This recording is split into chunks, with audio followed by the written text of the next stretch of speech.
and there wasn't any growth whatsoever from an anorexic, dare I say, virtually non-existent United States of America. Fast forward to 1500 AD, and you start seeing the emergence of this industrial revolution in parts of Europe, and you start seeing growth starting to shift from parts of Asia towards Central Europe. By 1900 AD, the Industrial Revolution really gave us this fat child called Europe, and then we also see the emergence of quite a fat, obese United States of America. And all of this global growth starts shifting, as you'll see, up until 1990 from the east towards the west.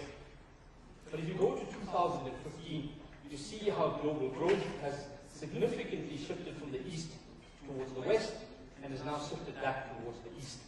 China this year will grow at between 8 and 10%. India this year will grow at between 8 and 10%. And so this has significant implications for the global economy and has direct implications for us here in the continent of Africa. We spoke about earlier on brands and the importance of brands. And I think there's one sector, and I use the sector because I've got a particular affinity towards the automotive industry. If you look at the automotive industry, and you look at the implications of this global financial crisis, and the realignment of global politics and economics, there's one sector that reflects this change from the west towards the east. Perhaps the automotive industry. And if we look at some of the leading brands that many of us are used to and accustomed to, Hummer now being a Chinese brand bought over by the Chinese in 2007. Volvo, a traditional Swedish brand associated with safety and luxury, now bought over by the Chinese and the Chinese brand. And we all know about the acquisition of the Tata group of companies of significant brands from the UK, such as Land Rover and Jaguar. And then very quietly, a brand with Aston Martin, which I've got a particular affinity towards, bought very quietly by the Huawei consortium in 2007. And ladies and gentlemen, that really reflects what we call this realignment of global politics and economics. And so what we'll talk about today, my panel of guests that I've put together, is very much this rise of BRICS and the implications, one, of China's massive sovereign wealth fund, a sovereign wealth fund of $3.2 trillion, and the implications on the global economy. And when you look at what the economist speaks and what the economist talks around China, you realize that the height of any global financial crisis, and Dr. Dambisa Moyo spoke about the situation with the PIGS economies, the situation in Europe and the United States of America. At the height of any crisis, you get those economies that are regressive, that are inward-looking, and then you get those economies that are opportunistic in nature, that take advantage of undervalued assets. And China, with a significant sovereign wealth fund, has really become quite a strategic investor here. And I've invited Simon Fremantle to really talk about Chinese and Indian sovereign wealth funds coming into Africa. And I thought to conclude something that I found very interestingly recently. It's very much about the oil sector and the role and the relationship between the US economy and the Chinese economy. The Heritage Foundation puts together an analysis of Chinese investments globally since 2005. And I think this really brings home the strategic investments of China. And if you look at the massive increase in influence of Chinese investments in energy, metals, transport, finance, and other sectors, and you see where Chinese influence has really positioned itself, not only in Africa, but also in Australia, in Western Europe, in other parts of Asia, and also the US and Latin America, we start seeing the emergence of a whole new world. And also then, we'll talk about, with some of my guests, the implications of India. And Newsweek speaks about Africa being the new India. Large markets, very diverse, very disparate, challenges in certain instances with corruption and bureaucracy, and how these economies are starting to deal with it. And then finally, when you look at the new growth markets according to the Economist, in the next 5 years, growth will not come from state developed market economies. Growth will come from China and India, and then also from economies like Ethiopia, the second most populous country in Africa, with 86 million people. Growth will come from Mozambique, on our doorstep here in South Africa, and from other African countries. And so in conclusion, I always say that in life you can get the good, you can get the bad, or you can get the ugly. And I'm not sure what the panel will cover today. But the good is, as I say, your wife is pregnant at the height of this financial crisis. So the bad is that it's triplets. And it gets even worse. The ugly is that you had a vasectomy 5 years ago. And that's a problem. The good is your wife's not talking to you. The bad is she wants a divorce. And the ugly, and please ignore the part that I belong to the legal fraternity, is that she's a lawyer. The good is your youngest son is finally maturing. The bad is that he's involved with a woman next door, and I'm sure you know what the ugly is. So are you. Ladies and gentlemen, without much further ado, I thought I'd just frame the discussion. But to introduce my panel, and it's indeed an illustrious panel that we've got together here, it gives me great honor to introduce to you the chairman of HCL, Mr. Ajai Chowdhry. And I'm going to ask my panelists to introduce themselves when they have their opening remarks. But I spend a huge amount of time in India, and HCL is one of the leading ICT companies in India, and the campus of HCL is indeed phenomenal. In fact, I'm going across to India on Monday. I was in Ghana last week, in India the week before, and I'm coming back for 2 days, and somebody asked me the other day, Abdullah, why are you coming back to South Africa for 2 days? I said, well, I have to remember what my wife looks like. And so, nonetheless, I think it really reflects this relationship between India and China. It's an easy flight across. And really what HCL has done is some phenomenal work, not only in India but also globally. Secondly, we've got Dr. Vijay Mahajan, who really gave us a lot of food for thought in the previous session. And Dr. Mahajan will respond to some of the views that were raised early on. We then have a very close friend, Dr. Vaidyan, who's the regional head and CEO for the State Bank of India here in South Africa. And if you look at the packs that we put together, it's not really the African Indian and then James the Indian African. I think the photos were mixed up. But we've got also Mr. James Mwangi, the global partner, managing partner of Dalberg. We then have Ms. Christine Jiang, the director for the Southeast African region for Huawei Technologies. I was at Huawei 2 months ago at their campus in Shenzhen, and phenomenal. They actually have a training facility where they've got 100,000 people that get trained through the facility every year. And Christine will chat about what Huawei is doing globally. And then we've got a close friend as well, Mr. Simon Fremantle, who's a senior analyst at Standard Bank. And so without much further ado, I think we'll start off with our first speaker, Mr. Ajai Chowdhry. And I'll ask Mr. Chowdhry to speak about the implications of this economic crisis in the BRIC economies, and also to talk about this competitive advantage of India vis-a-vis the ICT sector. Thank you. Thanks a lot. First of all, as I see, the BRICS economies do have a role to play. And it may, in some manners, may not be a direct role, and in some manners may be a direct role. If we look at the total foreign exchange reserves today of all the BRICS countries, we are looking at $4.5 trillion. And inside that sits a big amount of 3.2 within China. Now, therefore, we should not get ourselves in thinking that the BRICS countries can genuinely go and help in a direct manner. But I think supporting IMF at this stage is something that most of the BRICS countries are doing and will do properly. But I think the other way these economies can help is by ensuring that the domestic consumption in these economies continues to grow the way it's growing. And therefore, this domestic economy growth will actually help the world get a market which it's looking for. Other markets are not growing. The BRICS countries' markets are growing. So I think that's really where the opportunity is.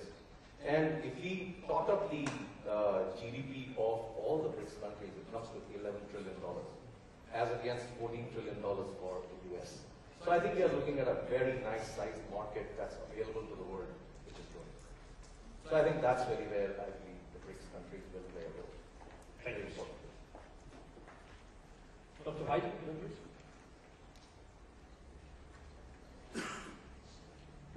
I will make my initial remarks. Sure. I've asked Dr. Vaidyan to look at, the State Bank of India has got 18,000 branches across India, and it's really revolutionized rural banking in India. And I've asked Dr. Vaidyan to really talk about what the State Bank of India does, but also some lessons and learnings in terms of India's growth trajectory, given this comparative analysis of Africa, and what we can learn from Africa. Before I talk about State Bank of India, as a preliminary remark, I just wanted to ask 3 questions, which I think are mission critical, which we in India had actually taken as mission critical questions, and we tried to answer. The first question is population a burden or an asset? India considered for a long time that population is actually a burden. When I went to college in 1972, what are India's problems? Population. Because of population, unemployment and poverty. But over a period of time, India understood that population is the asset. It is an asset much, much more valuable than all the wealth by way of gold and diamonds. So if population is an asset, we have to maintain that asset. And how do we maintain that asset? If we have a car, we service the car, we keep it in perfect, excellent, efficient mode.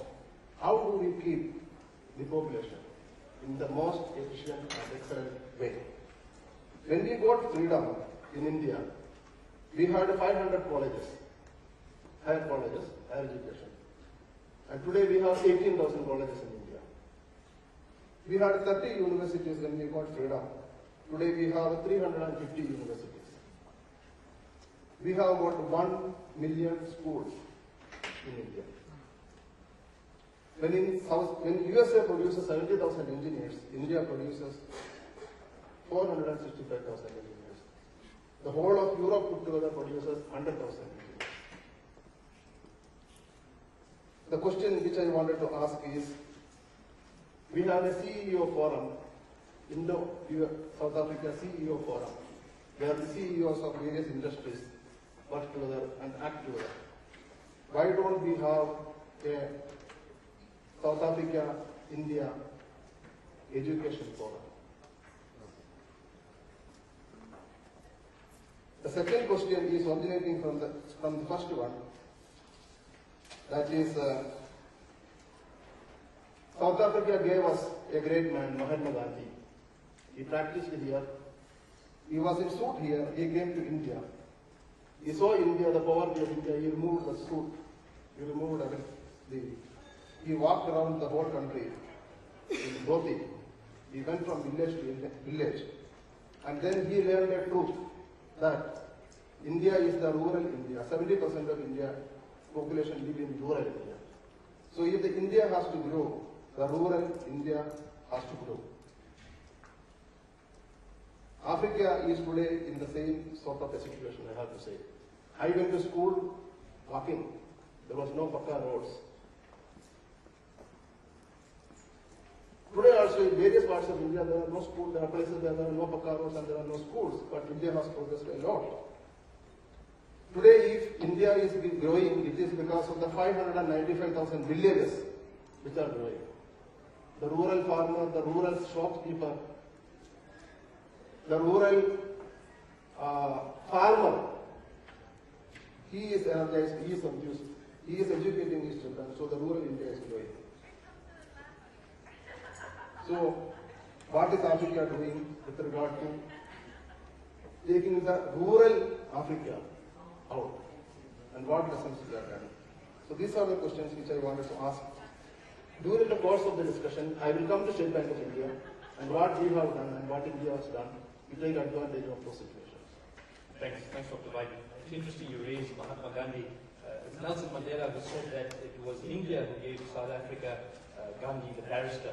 It's South Africa that gave India Mahatma Gandhi, the great soul. And it's that close symbiotic relationship that I think is so important for both our economies.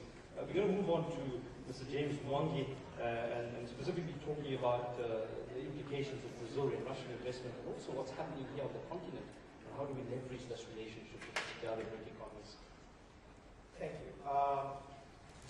John. Fantastic.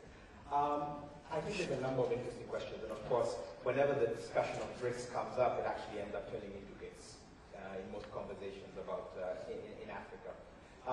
I think some of that is tied to one of the points that Vaidyan made, which is population matters. And the vigor and energy that people associate with the way that the BRICS are transforming the world exists in China, exists in India, exists in Brazil, and we'll talk about Brazil separately. Russia is a different kind of story. Russia is a natural resource country with an aging population, and frankly, not necessarily the most vigorous economy out there. So it is a member of BRICS, but I think even in our own observations, working around the world, it's very, very clear that when you talk about BRICS and you talk about the power of emerging economies, it's really the power of youthful populations stepping into new roles and seizing the potential of their human capital. Moving away from selling rocks in the ground or uneducated labor to selling knowledge and skills. And that brings me to what I think are some of the interesting things about what's happening in Africa today, because I think Africa, particularly sub-Saharan Africa, but really the entire continent, is kind of collectively fitting more and more to some of the dynamics that make the BRICS very exciting. The first thing is something around the innovation that's driving growth, or the power of innovation to drive growth. When people talk about growth in Africa, we all jump to the natural resource story as really the anchor. I think much more interesting when you think about the transformation of Africa are two things. One, the role of technology. We have two great technology companies up on stage here. But the role of technology in creating new possibilities and allowing the African consumer to leapfrog. And we've talked about mobile. In Kenya now we've got sick of talking about M-Pesa. It gets mentioned every couple of days. But there's a whole range of new possibilities that begin to be opened up as we inject these capabilities in. And if you look at what's happening today in terms of innovation in models for agriculture, for financial inclusion, in education, where you're talking about moving away from the dead tree model of delivering knowledge to actually asking, well, if Amazon can come up with a device yesterday at $199, well, can we get it down to $100? And at $100, isn't it cheaper to give each child a device than buy all of the paper textbooks that you need to buy over the course of that child's education? What does that mean for how you deliver knowledge and how you think about applying technology in Africa? So it's not about saying it's expensive, we'll just continue to make do with the past. It's about saying we haven't built infrastructure that's frankly being rendered obsolete. And how do we leapfrog? Another interesting example is in the case of energy and the massive opportunities presented. Everyone, we often see that satellite picture, Africa, the dark continent, many multiple meanings, some of them offensive, embedded in that statement. But in that is also an opportunity. Today, African households spend something like $10 billion on lighting solutions in non-grid covered areas. So that's kerosene, that's candles, it's unhealthy, it's dangerous. That's a massive market.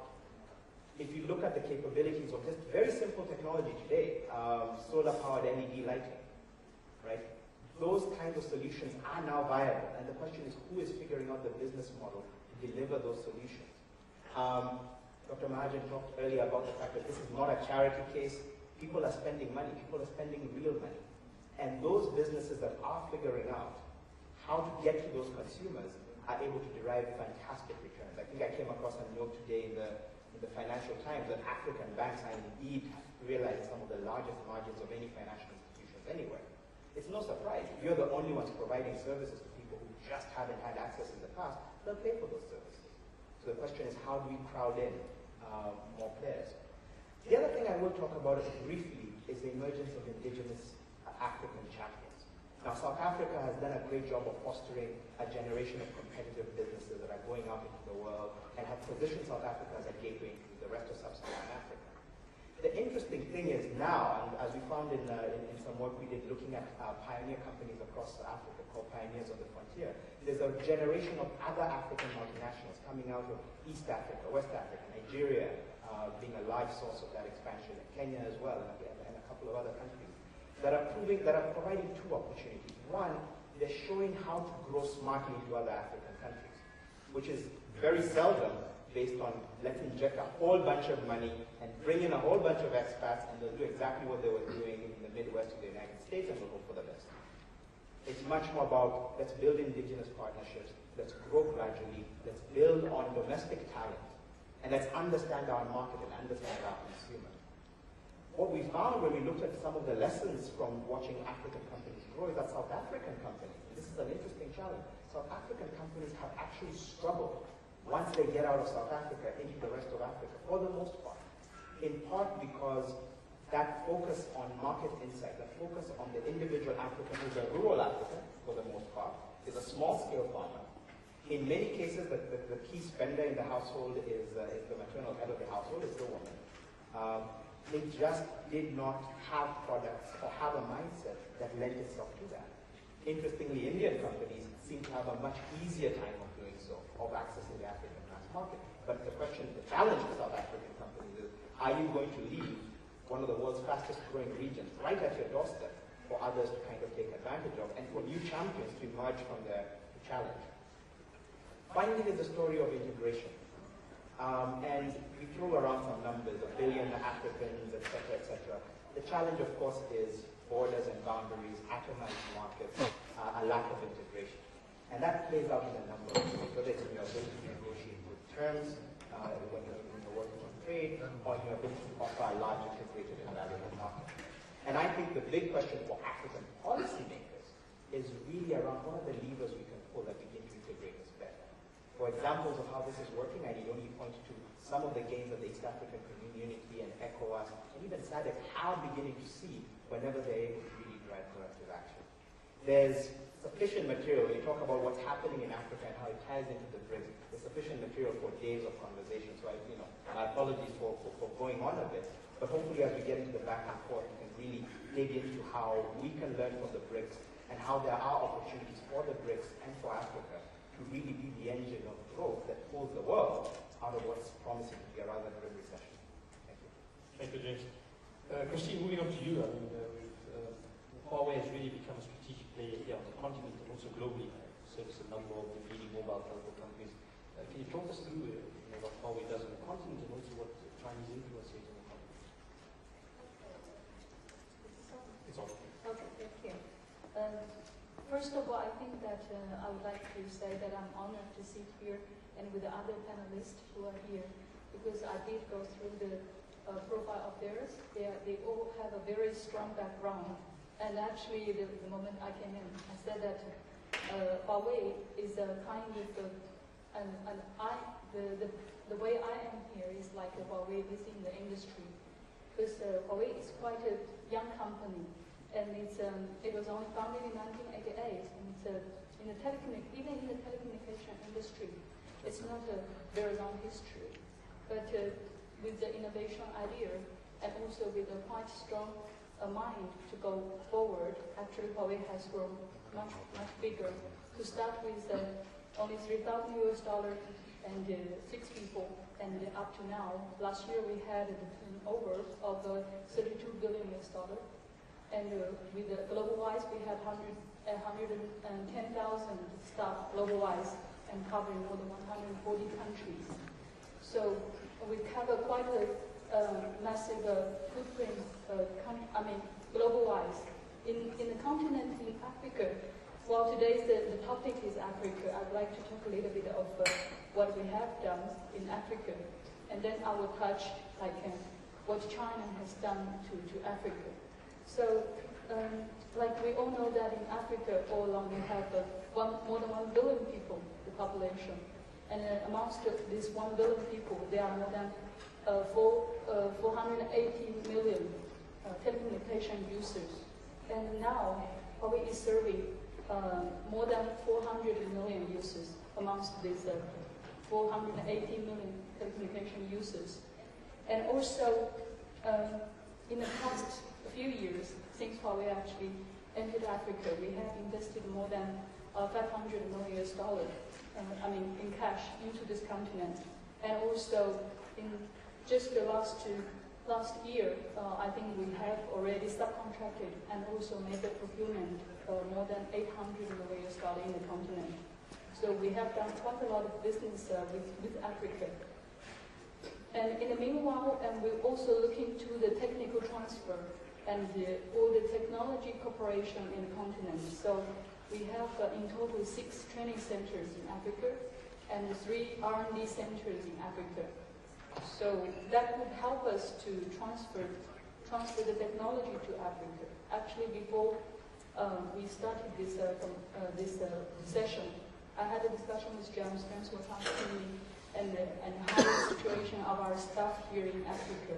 Actually, in Sub-Saharan Africa area, we have about 2,500 staff. And in whole Africa, including North Africa, we have more than 4,000 staff. And the localization rate is quite high. So we try to make sure we get more and more localized and employ more Africans, and also transfer the technologies here, make sure our business is sustainable by running a kind of localized business. And that's the basic idea. And one principle or the strategy of Huawei in Africa is that the first one definitely is in business. We're customer-centric. So whatever we do, it's like the solutions and also these ideas, they are tailor-made, so we focus on our customers' request. But in the meantime, we're also looking to the ecosystem protection, like just now, James, also, I have to quote you again, because you were talking about the new energy, who is going to deliver this new energy system to the country, to the continent. Actually, I'm happy to say that we're one of those deliverers. Like we used our innovation idea to try to improve the designing of our base stations and make sure the consumption of the energy and also this carbon oxygen release is reduced in the continent, so that the environment is protected. Averagely, we can reduce the consumption of 30 to 35% compared to the traditional design. And also, as you know, that we actually make full usage of the solar power and also this wind power, and it's already being used in the continent quite a lot as well. And in the past, I think 5 years or so, we have been launched more than 3,800 green sites in more than 23 countries. But now we're doing more. And we hope that through our efforts, we can help the continent to save energy and also protect the ecosystem. Basically, that's what Huawei has done in the continent. And as for China, I think that it's more or less like the strategy of Huawei when we are here. The first one is to serve Africa. The second one is to grow with Africa. Because also I talked with a few panelists before the meeting that China actually had quite a special relationship with Africa. And from my side, actually, we seldom do things like when we talk about Africans, we always call Africans our brothers. So like China's policy to Africa is always, first of all, just to support. The second one, to look for the opportunities to work with African together, and so that we can get a win-win situation on the business. Basically, that's all. Thanks, Christine. Thank you. Simon, over to you. South Africa's invitation in December, the invitation to South Africa in December 2010 to be part of this BRICS club, if you want to call it that, is not altruistic in nature. It has a number of strategic agendas behind it. Some people suggest. What's your view on that? No, I think you're right. There's very little that's altruistic in global corporate or political affairs. I think there's a number of ways that you look at the South Africa's inclusion, but if I may, just to lay some context first. You showed those maps early on in the presentation, and I think what's happened now in the last 10 years, which has been really inspiring, is that unlike in the last centuries, Africa's been part of that story. Africa itself may not have swelled in terms of overall output, but the swelling of China and India and other strategic emerging markets has carried Africa. And that's been a very important story that we've tracked. So if you look at Africa's share of world trade in around 1980, it was around 4%. So very low, but anticipated to rise. In the 3 decades that followed, or at least the 2 decades that followed, world trade went through the roof. But Africa's share of that world trade contracted substantially. So coming into 2002, Africa's share of world trade was 1.7%, which is almost, compared to the size of the economy, size of the population, is obviously far too small. On the back entirely of a rise in trade with the BRICS, we've seen that share increase to over 4% in the last 6 or 7 years. And that's been because in 2000, BRICS trade with Africa was about $15 billion. Last year it was $200 billion. Last year, China was Africa's largest trading partner, and that's a trend that we see continue, even though it was influenced by the US's financial concerns and the way that they dropped. But this seismic shift in the way that the world has altered has encapsulated Africa, and that's been very important and very relevant. And just before answering the South Africa question, it was mentioned earlier around neo-colonialism. This is something which I find very damaging, this discussion around neo-colonialism. It really is a matter of what Africa makes of these new partnerships. Whether we're going to enter relationships which don't mutually and sustainably benefit us is entirely up to us. And I think often the onus on ensuring that this relationship is beneficial, we try to rest that onus on external partners. We try to say to China, please make sure that your trade with Africa is sustainable. It's up to us to ensure that it is and that it benefits us in the long term. So that neo-colonial argument is entirely up to us, and I think it's depending how we manage it. On the South Africa question, there's many schools of thought. I mean, the one is, does South Africa represent Africa? Do we have a right to represent Africa? I think, as you mentioned earlier, and was mentioned on a number of times today, Africa is a deeply fragmented place geographically, in terms of rule of law, in terms of the operational systems, in terms of distance, purely as Vijay Mahajan said earlier, in terms of the size of the continent. But at the same time, South Africa's inclusion was not because of South Africa alone. It was a very strategic intention to bring Africa to the table, to increase the so-called South-South dialogue. And we saw, for example, President Lula, the former president of Brazil, by the time he paid his first official visit to the European Union, he'd already been to Africa 6 times on official visits. And that was a tremendous show of strategic intent to make Africa part of a developing southern axis. And I think South Africa's BRIC inclusion is very much part of that. And it's up to South Africa, I think, in order to gain some form of consensus that it can take to BRIC in order to show somewhat of an African voice. It's not going to be easy, but the onus really is on South Africa in order to engineer that. But in terms, finally, of the corporate and commercial interest, I mentioned the trade. Currently, we see the BRICS FDI stock on the continent is probably around $50 billion, which is substantial. We anticipate that in the next 4 years, that will triple to around $150 billion. And that will not only be on the back of resource interest. We've also seen a tremendous swell of BRIC firms, particularly Indian and Chinese, to a lesser extent Brazilian, tapping into Africa's consumer market. I was in Angola a few months ago, and in the interior of Angola, the Bajaj motorbike is immensely popular. It's basically fueling the whole public transport system in interior Angola. Because it's tough, it's reliable, it's affordable, and it's engineered according to Indian conditions, which are very adaptable to those that you see in the consumer market in Africa, as opposed to some others. I would contest South Africa's competitiveness. I think there are a lot of very dynamic South African firms operating bravely and ambitiously on the continent. They perhaps don't make as much noise, but I'm very positive around South Africa's role in that. And in many ways, when I look at Africa's relationships with the emerging world, I think South Africa and Nigeria are 2 emerging powers which will play an increasingly important role in intra-African trade and investment flows. Great, thank you, Simon.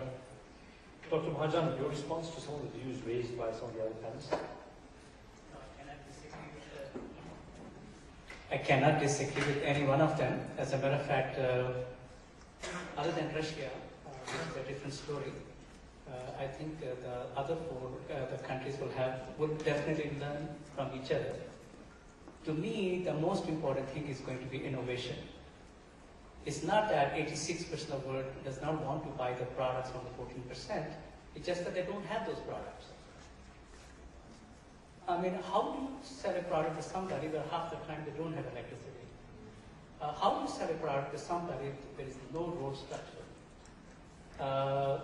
So I think what you're going to see is that the biggest thing that you will see there is the value products and value services that the Chinese, Indians, and the Africans would create. I bet you 5 years from now, you will have a session here in Brand Africa, which will talk about how many African Fortune 1000 companies have been created on this continent.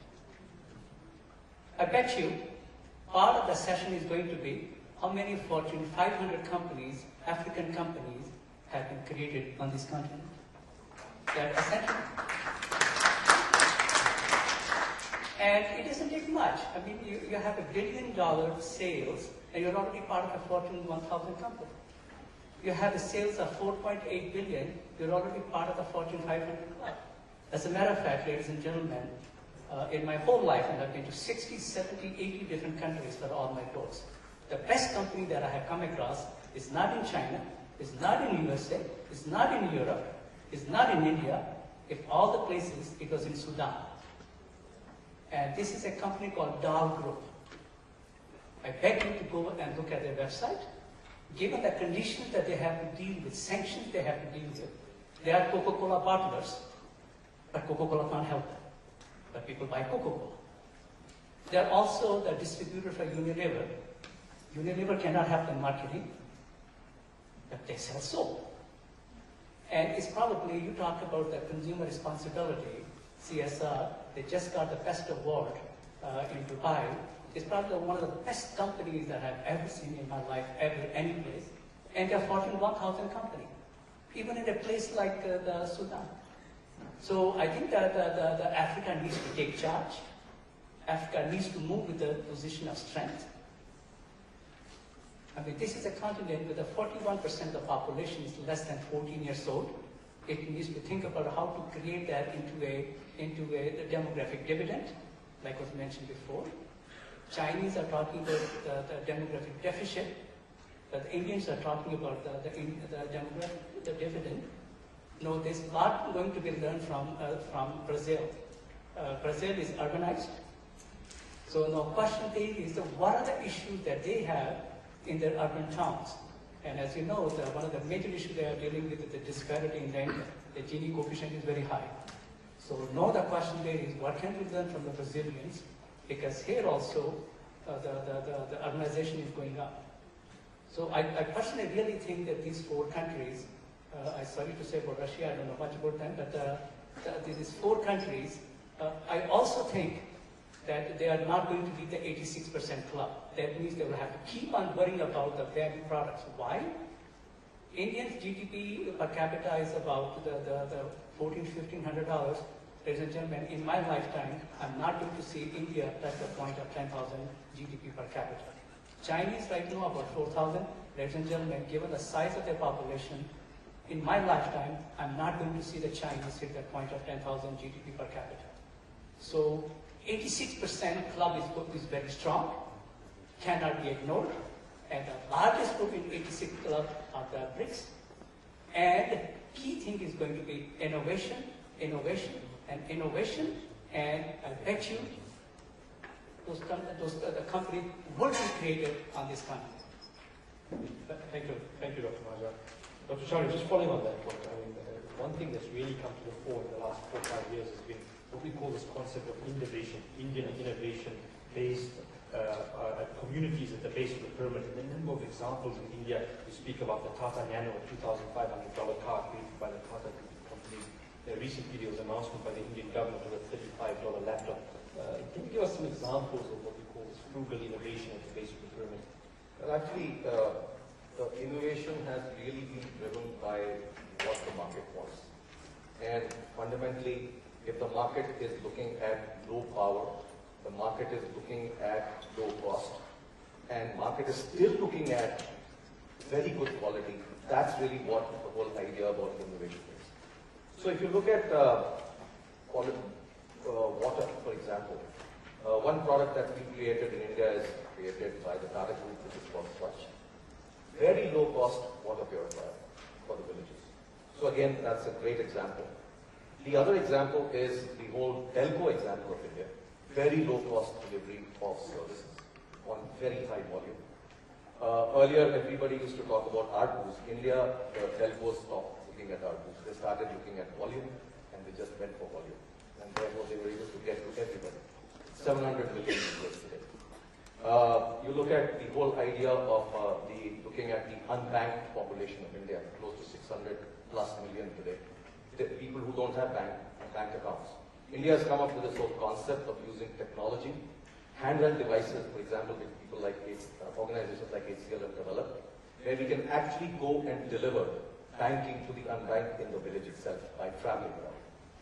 And then the whole concept of delivering all services in rural locations, which is where India has come up with this whole concept of citizen services. Now, the next step that we are taking in India is to provide broadband to every village.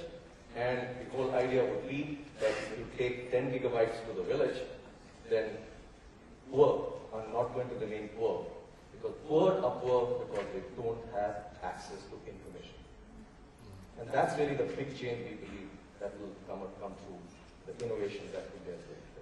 And similar to this, there's a lot of innovation that we have done in making governance very transparent. So the biggest thing that India has done is to create a very strong e-governance model. And we in HCL have worked on creating close to 20 products, software products, that are actually developed for e-governance. And we have implemented them in the most difficult terrain, whether it's a hardware problem or a software issue, we have actually gone and delivered them. Now, the same kind of solutions, if they're brought into Africa, will be 100% applicable, because a lot of the standards that we follow in India are pretty similar. And therefore, those kind of solutions at those kind of costs are absolutely applicable for the African market. And James, just moving on to you and touching on the points that Mr. Chowdhry raised, is how do we actually get African businesses and Indian businesses to start engaging more closely in terms of bringing some of these specific innovations at the base of the pyramid and starting to work more closely together? Well, I think it's a fantastic question, and the good news is to some extent it happens significantly. And I think, to me, the more exciting aspect of that is it's not only happening in terms of them bringing innovation, but that mindset around innovation, innovation not being the preserve of the rich, is being transferred. I remember sitting in a room a few months ago when Equity Bank, which has been the most successful mass market bank in Africa out of Kenya, was launching a new product in conjunction with Safaricom, which has launched, of course, M-Pesa, which is the world's most successful mobile money product. And at that event, I think the head of CGAT, looking around the world, said, Kenya today is the Silicon Valley of financial innovation for the mass market.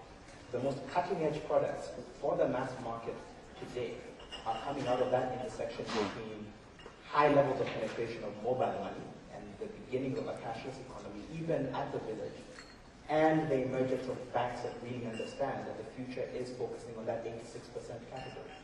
And so I think the example of India and the idea that you can have a generation of people who have the skills that are comparable to anywhere else in the world.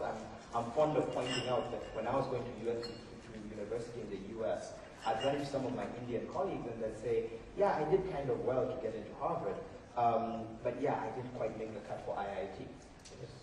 Right? So the Indian Institute of Technology was here, but we tried. It's okay, right? And that's just the power of numbers and recognizing that we're generating a lot of talent. So I think what's happening increasingly, and we saw this very clearly as we looked around at new models and new technology, is that you're seeing businesses that are focused not just on cut and paste, but on building partnerships with Chinese, Indian, and other companies, and then also really understanding their local consumer. And by that I mean the 86% consumer. The middle class in Africa is interesting, but you're not going to build wild beaters focusing on the African middle class alone. To transform the continent, you need to have business models that are delivering services and products to the rural consumer, to the currently excluded majority. That's the lesson we've learned from India. That's a lesson we're learning from China. And I think it's a lesson that we need to embed in our policy, in the way we think about our investments, in the way we think about our positioning of our corporates. Simon, just moving on to you, I think this BRICS relationship, and whenever we talk about the BRICS, creates this warm, fuzzy feeling amongst many people. The reality is that companies in these BRIC economies are becoming increasingly competitive with the sectors that they operate in. Mr. Chowdhry spoke about the telecom sector. We know that Bharti recently acquired Zain. Bharti will now become a direct competitor of companies like MTN. Last year, the CEO of China Mobile, the largest mobile operator in the world with 650 million subscribers, said that they would, in the future, look at a possible expansion into Africa. So in reality, there's a lot of competition between many of the companies in these big economies. How do you see that playing out? Yeah, you're spot on. And I think South African companies are feeling that most acutely because after African companies, they're the most able or have the most experience in terms of outward expansion. But very clearly, and I think it underlines one problem. If you look at the BRICS, including South Africa as the S, within those five economies, South Africa, even though you may not think so, given a lot of controversy in the past about the Walmart deal and certain others, South Africa is by far the easiest to invest in of those five economies. It comes to openness and regulatory approval and so on and so forth. So my concern is, as Africa, as South Africa, we're rolling out the red carpet and saying we'd love to be at that table, we'd love to attract BRIC investment, which we need, which is essential and which we should encourage. But at the same time, in order to ensure that these gains are reciprocal, in order to ensure that these relationships are substantial and sustainable, we'd like to see more African companies investing in the BRICS themselves. And that takes a lot of diplomatic will, that takes a lot of incentives, that also takes a lot of courage from African companies themselves, because these are challenging operating environments. I'm not worried about the BRIC FDI investment in Africa. There's a huge amount of scope and a lot of room for multiple competitors in multiple sectors. So if you take ICT, for example, yes, Africa's now got upwards of 400, 500 million cell phone subscribers. That's accounting for people who hold multiple SIM cards. Basically, 1 in 3 Africans subscribes to one of the continent's cellular providers. There's still tremendous room for growth, even within that sector. And then you see migration to 3G, you see migration to contracts, and so on and so forth. So that's in a sector that is relatively saturated, and yet there is still immense room for growth. So across the board, agriculture, we fundamentally require investment. China, India, Mexico, Brazil have gone through green revolutions. They have the technology, the irrigation systems, which are suited to challenging environments. We need that investment, yes, very much so. But I do think within that paradigm, we have to look to start seeing African challenges, African companies emerge and really cut their teeth in these emerging markets as well. And we'd like to see more of that. We do see first grand opening in India. Of course, we see some South African companies doing well in China, but we'd like to see more of that. Nigerian banks, Ghanaian firms, Kenyan ICT firms. One final anecdote. When I was sitting last year at an economist conference in Delhi, the minister or the deputy minister of communications from India stood up, and one of the questions to him on the panel is, why don't we have mobile banking in India? Why is it not successful? And he said, the problem is we can't replicate the model in Kenya, and it's very difficult because of some regulatory concerns and challenges. There was a Kenyan system which is world-class and world-beating, and I think those are the types of models we need to replicate more. And the BRICS are the markets, but not particularly Russia, but the other economies are the markets we need to look at. Right. Dr. Vaidyan, Simon spoke about this table that we're all sitting around, this BRICS table that we all speak about. The reality is, we spoke about first round's expansion into India. There are about 31 now South African companies of substance doing business in India. There are even less so South African companies doing business in China.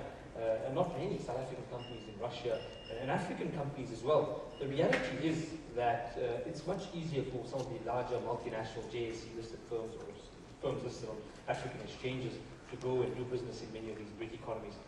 But the real development in terms of economic development between the BRIC economies in Africa will come through from some of the medium-sized companies leveraging opportunities in these BRIC countries. How do you think we can get those medium-sized companies to start positioning themselves in some of the other BRIC countries? First of all, the medium-sized companies have to be focused. There has to be a focus on the medium-sized companies. My own experience here is that our companies here are very, very big. Very, very big. If you see India, the focus was the big companies will always get all the support they want, all the banking facilities they want, and all the demand, they have everything in their command to go and expand. But what happens to the medium-sized companies, the small companies? That is where exactly we have had a lot of experience in India. Like as I was telling in my initial remarks, it is the small farmer who becomes medium and then a big farmer. It is a small businessman who becomes a medium businessman and a bigger businessman. When I joined the bank in 1979, in the initial days, a small loan of 25,000 rupees I had given. Now those people have become so big, and they go, and some of them have come here in South Africa and say that, okay, because of that money which you had given at that time, now even if you throw me out of State Bank of India, I will not leave because I have so much of loyalty to your bank. Now, why that has happened in India is something which we have to really, really understand.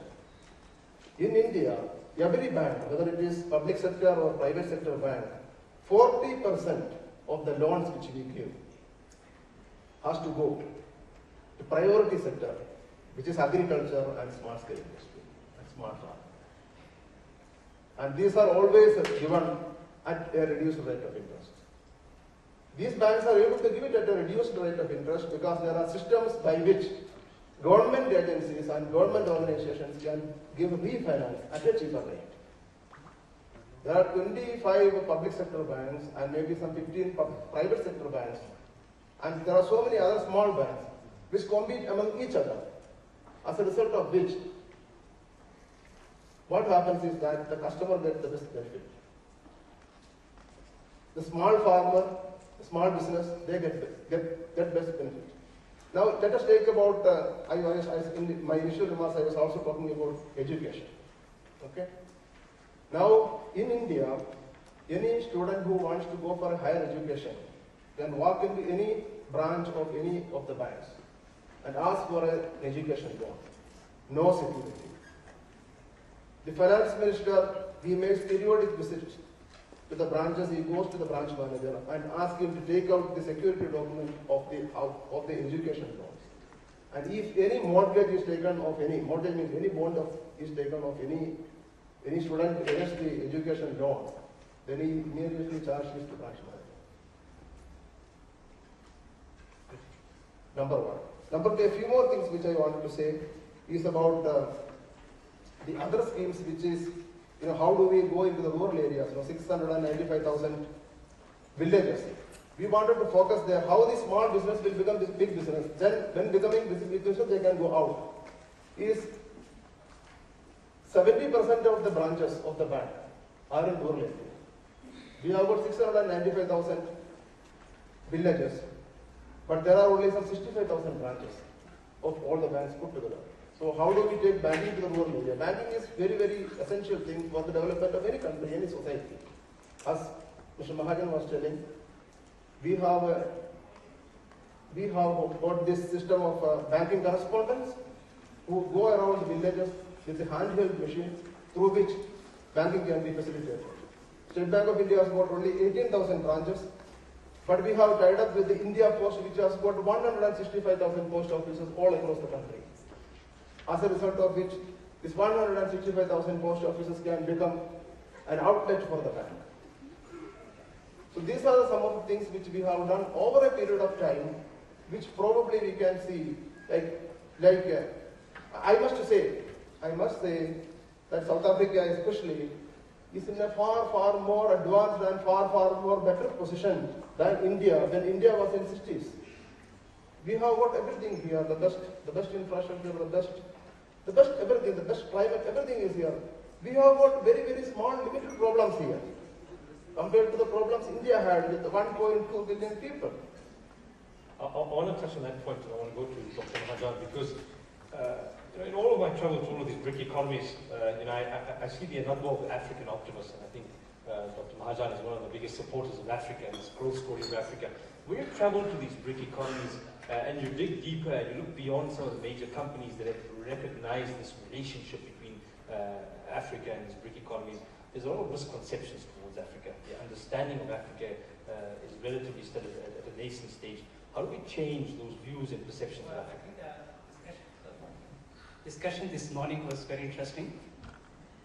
And again, we can learn something from what Brazil did, what India did, and what China is doing. In my viewpoint, and please take in the right spirit, Africa's worst enemy are the African immigrants in the United States and Europe. That used to be exactly the case with the Indians and Chinese 20 years ago. I can recall going to, for example, function at the University of Texas, by the way. We have a very big African Studies Center. We also have a very big Asian Studies Center. Asian Studies 20 years ago, every session that you went to, it was bad-mouthing India. Every session there will be discussion about nothing but horrible political system, how bad it is. For heaven's sake, when all these young American students are listening to you, who the hell wants to go there other than follow the Beatles there and get some drugs there? No, interesting thing that happened there is Chinese used to do the same. Because like I said, we have a very major, there are only 8 centers in the United States, and the University of Texas, we happen to have one of them. And they're all federally funded. Every meeting that you will go, these Chinese will be bad-mouthing the hell out of China. And no, guess what? Guess what? For the first time, they have been organized by the Chinese consulate in Houston, and they have celebrations. They have become brand ambassadors. You will not hear a single negative word on the campus anymore about the Chinese. And then you go to the African Studies program, all these students coming from Nigeria, all these students coming from Kenya, and including the faculty who are specialized in Africa, They have nothing positive to say about Africa. And for heaven's sake, if these people are the brand ambassadors, next time, I beg you to call those people here on this panel and talk to them. Why the hell are you bad mouthing Africa? When was the last time you were in Africa? One professor started arguing with me about Kenya. I said, why are you arguing with me? Oh, I don't like the shopping mall they're developing. He's missing the Kenya that he had seen as a student back in 1970s, and he wants Kenya to stay like Kenya was in 1970s. And by the way, he's a well-respected professor. They're still talking about the blacks who were brought 200 years ago. For heaven's sake, 200 years is gone. I mean, how long India is going to blame the Britishers for what they did in India? Move on. Listen to the young kids who came before us. My God, it was a pleasure to listen to them. They want Africa to move. And move. And call those the immigrants, those who go there driving taxis or whatever they're doing there, and put them on. I'm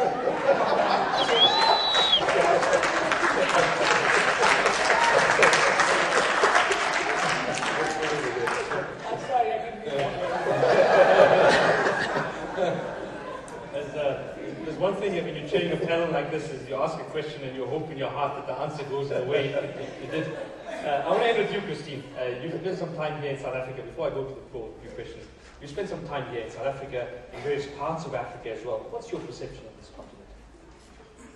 What do you think of Africa? Of South Africa? Yeah. Or of Africa?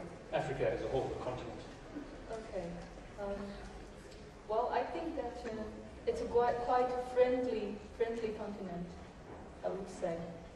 That's how I feel. Well, wherever I go, I just feel that first of all, it's quite the openness is there. It's not conservative like wherever you go. People, I mean, the whole environment, not only South Africa actually, the other African countries are also quite open. Although I know that some African countries have got the policy of the privatization, they require something, but in most cases they open. I mean, the general tune is to welcome the investment and welcome the foreign technology and welcome the cooperation, and that's basic impression I have got. And the second impression is that maybe except South Africa, I think most of the other African countries, the infrastructure is quite, need to be developed, I have to say, especially a few African countries which has experienced like a war or something. I think that the infrastructure really needs to be improved, and out of that, I think that the world, the other countries have offered a lot of support, but in Africa, I think the other impression I got that the people here got a lot of high sense of educating people. Like the education rate, people always thought that African countries, they don't have a lot of educated people. But when you're really here, you will find that there are a lot of educated people here in Africa. And a lot of African countries, they would like to, establish a good education system. In the meantime, students would like to go out of Africa, or even in the continent, to go abroad to learn a lot of other experience. So which is a very good thing, because I think education is the future. Thanks. Thank you, Christine. Mr. Chowdhry? Yeah, I just want to add one point to this. When you were asking me about IT out of India, how was it created? I think it was created out of entrepreneurship. And today, India exports pretty much $67 billion worth of software. Now, I think that's really where Africa has to go. Lots of optimism, and let entrepreneurship happen in this continent. I think the rest will happen on its own. So that's really what's very good. I spent some time in Bangalore a few weeks ago. When you walk around Bangalore and you sit around the shopping centers and you see the amount of new startup companies that are coming out, and also the amount of venture capitalists that are walking around this new Silicon Valley of India, and it really reflects